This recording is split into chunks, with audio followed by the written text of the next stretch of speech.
At the beginning, Joe Harding went to the bank to question a foreclosure notice he had received. The manager explained that it meant Joe now owed money to the state. Frustrated, he said that he only lived with his daughter and granddaughter and could not afford to lose their home, but the manager stood firm. Their conversation was interrupted when 3 masked robbers enter into the bank. They ordered everyone except the tellers to lie down. As the manager nervously complained, one robber warned him to stay quiet. Aching with cramps, Joe was allowed to sit up and handed his foreclosure notice to the robber.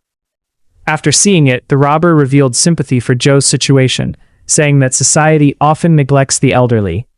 When Joe criticized the bank's lack of concern, the robber took the manager's wallet before the group fled away. Later, Joe gave a statement to the police, mentioning a distinctive tattoo on one robber's neck and suggesting they trace it through local tattoo shops. The FBI agent dismissed his idea with irony. Joe's daughter, Rachel, and granddaughter, Brooklyn, picked him up at the police station afterward. Rachel remained worried for the safety of Joe. That evening, Joe saw the same FBI agent on the news, repeating his suggestion about the tattoo, including the sketch, and asked the public for help to identify who it was.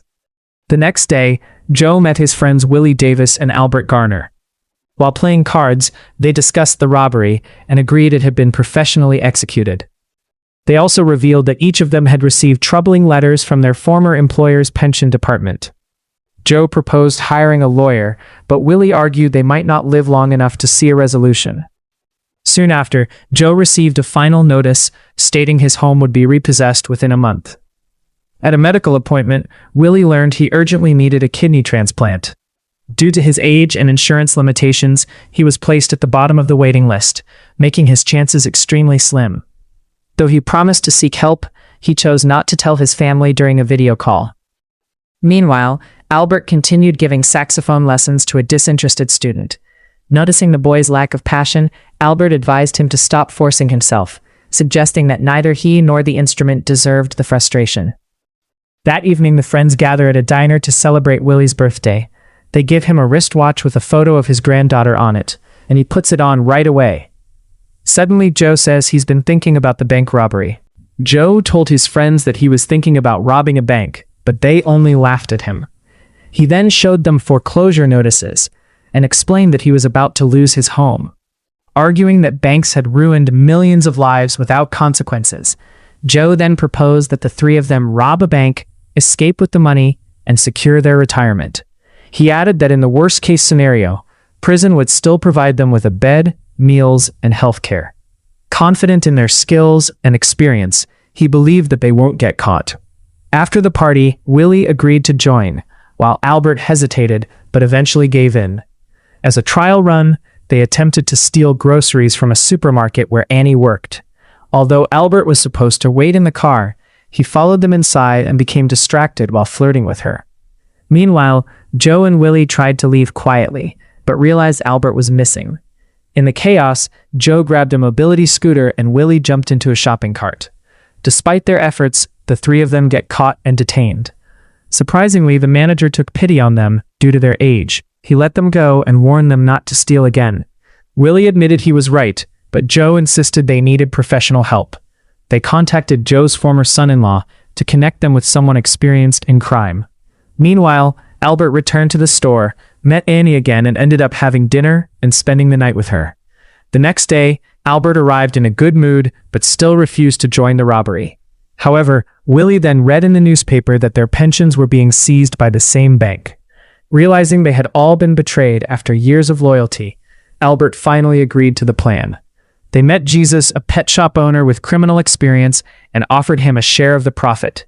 He warned them that bank robbery could lead to a life sentence, but Joe insisted he had nothing left to lose. Jesus got impressed and agreed to help.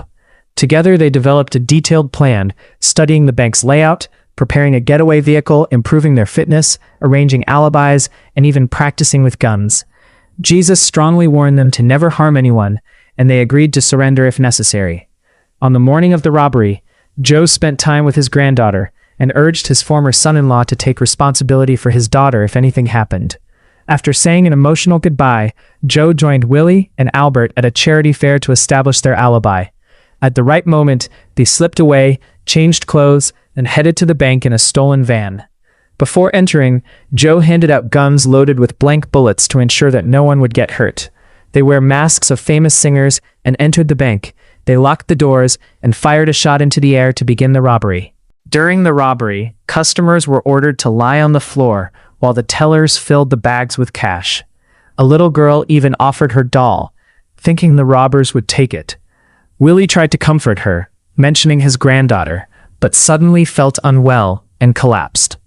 As the girl attempted to help him breathe, she merely removed his mask and noticed a wristwatch with his granddaughter's photo. Meanwhile, a bank employee triggered the alarm, and the manager grabbed the guard's gun on the floor. He threatened the robbers, ordering them to lie down, but Joe warned him to stop. The manager fired an entire magazine, missing every shot. Joe then fired back, revealing the gun was loaded with blanks. The robbers instructed everyone to count from 90 to 1 before escaping on a bus.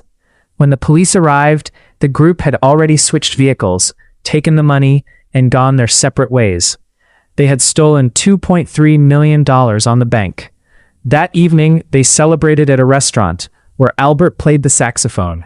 However, Willie again felt unwell afterward. Meanwhile, the FBI launched an investigation led by the same agent who had previously interviewed Joe. After reviewing footage, they concluded one suspect was an elderly African-American man.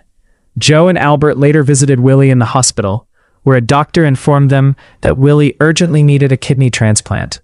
News reports featured the bank manager claiming the robbers were young and agile, while the FBI agent suggested they were elderly. Albert grew angry that Willie had hidden his condition, but Joe said he was willing to donate a kidney if necessary. At the same time, the supermarket administrator recognized similarities between the suspects and the trio based on surveillance footage and alerted the FBI. Joe and Albert were arrested, while Willie remained hospitalized. During questioning, all three men gave identical alibis, claiming they had spent the day at a charity fair. Witnesses supported their story, including a waitress, a man with dementia, and a friend. Albert said he had been in the restroom due to health issues. Joe claimed he was selling tickets, and Willie said he had been working in a haunted house. In reality, Albert had disposed of the masks and fake weapons in a factory furnace before returning unnoticed through a hidden restroom exit. Joe had taken the money to be laundered, and Willie had returned the stolen vehicle. They all resumed their positions at the fair, where cameras captured them, creating solid alibis. Although the FBI agent admitted the story was airtight, he insisted that every criminal eventually makes a mistake. To test them, he arranged a lineup at the hospital with Willie and several elderly stand-ins. The young girl from the bank was brought in to identify the man who had spoken to her. After carefully observing each face, she stopped, but ultimately told the agent that she did not recognize anyone. The agent was stunned and asked if the girl was sure. The girl immediately nodded. Joe tried to hide his smile as the girl repeated that the man was not there and asked if she could go home. The agent hesitated, but eventually agreed. The girl smiled at Willie. Later, Joe sat in a diner when Jesus arrived carrying a pet carrier with a puppy. He explained that all the vaccinations were complete and the medical papers were in order. When Joe asked if he had taken his share, Jesus shook his head, saying it was society's duty to care for the elderly. Joe recalled hearing the same words from one of the robbers and asked about his neck tattoo. Jesus revealed it had only been drawn with henna to mislead investigators. At that moment, the FBI agent entered the diner. Joe quietly warned Jesus, but the agent simply returned Joe's wallet from the evidence locker. Joe introduced Jesus as a man who ran a dog shelter. They shook hands, and the agent asked if the puppy was for Joe. Joe replied that it was for his granddaughter, who had become an honor student. The agent crouched beside the carrier, admiring the puppy, unaware that bundles of cash were hidden at the top. Joe then said it was time to head home before his granddaughter returned from school. As they left, a waitress complained that Joe had once again left only small change. However, beneath a napkin with a note of thanks, she found a stack of $100 bills. Elsewhere, the community center received a generous donation. At the hospital, Albert underwent a kidney transplant with Willie as his donor. Seeing Brooklyn happy with the puppy, Joe reflected that in life, one is fortunate to find a few true friends, those who stay until the very end, sharing hardships, laughter, and tears. This reflection became his speech at Albert and Annie's wedding. Surrounded by family and friends, including Willie's daughter and granddaughter, and with Brooklyn's father finally reconciled with his daughter, everyone raised their glasses and celebrated together.